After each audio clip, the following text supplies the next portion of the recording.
የዛሬ 5 ዓመት ታህሳስ 29 2014 ዓ.ም በትግራይ በታወጀው ጆኖሳይዳዊ ጦርነት ምክንያት ከምዕራብ ትግራይ ተፈናቅለው በደደቢት ከተማ በመጠለያ ካምፕ የተጠለሉ ተፈናቃይ ወገኖች ላይ በሌሊት በወራሪ ኃይሎች እጅግ ዘግናኝና አሰቃቂ የድሮን ጭፍጨፋ የተፈጸመበት ዕለት ናት። በዕለቱ ህፃን፣ ሽማግሌ፣ ሴትና ወጣት በአንድ ላይ በጭፍጨፋው ህይወታቸው የተቀጠፈበትና ከሞት ለማምለጥ የተወሸቁበትን መጠለያ ከሞት ያላስጣላቸው ክስተት ነበር።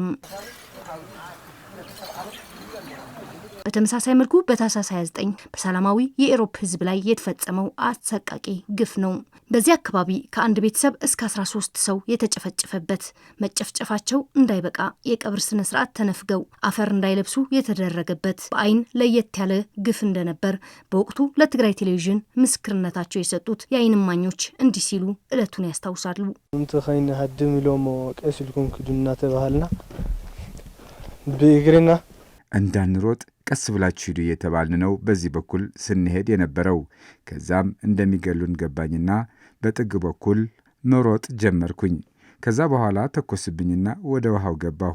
ቀጥሎም ከኔ ጋር የነበሩ እነ እንድሪያስ፣ አወት፣ ሳሞራ አብርሃ ገደሏቸው።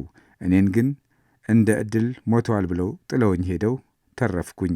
ነጸላ ቆልቆ ፈላፍ የሐዘን ነጠላና ሻሽ እንዳታደርጉ እየተባለ ያስፈራሩን ነበር። ሐዘናችን በውስጣችን ነበር የምንይዘው። ድንኳን መጣል አንችልም ነበር። አሰቃቂ ወቅት ነበር። አብዛ 13 ረሳታት አለ። እዚህ መሬት ስር 13 አስክሬን አለ። አንድ ላይ ነው የቀበርነው። ወቅቱ ሬሳ ለመቅበር የማይፈቀድበት ነበር።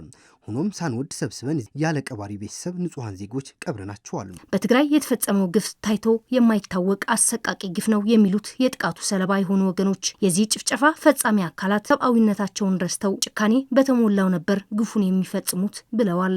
በገና መጽያፍታ ተቃልቅለይ ድንገት ነበር ወንዙን ያየሁት።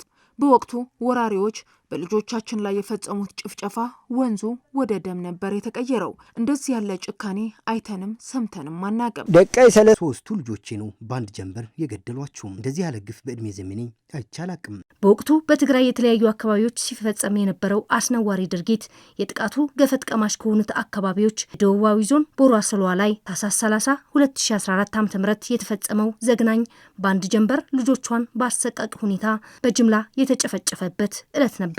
በቦራ ወረዳ ወራሪ ኃይሎች የጭካኔ ጫፍ የታየበት ጥቁር የታሪክ ክስተት ሆኖ እንዳይረሳ እንዳይደገም ሲታወስ የሚኖርና ፍትህና ተጠያቂነት እንዲረጋገጥበት የሚገባም ጭፍጨፋ መሆኑን የዚህ ግፍ ሰለባ የሆኑ ቤተሰቦች ይገልጻሉ። ሰራዊት ሞጽዩ ሁለቱም ቲቃሽት ዲያቆን ኮኪው ሰራዊቶቹ መጥተው ሁለቱን ቄስና ዲያቆን ልጆችን እያሯሯጡ ይዘዋቸው ሄዱ።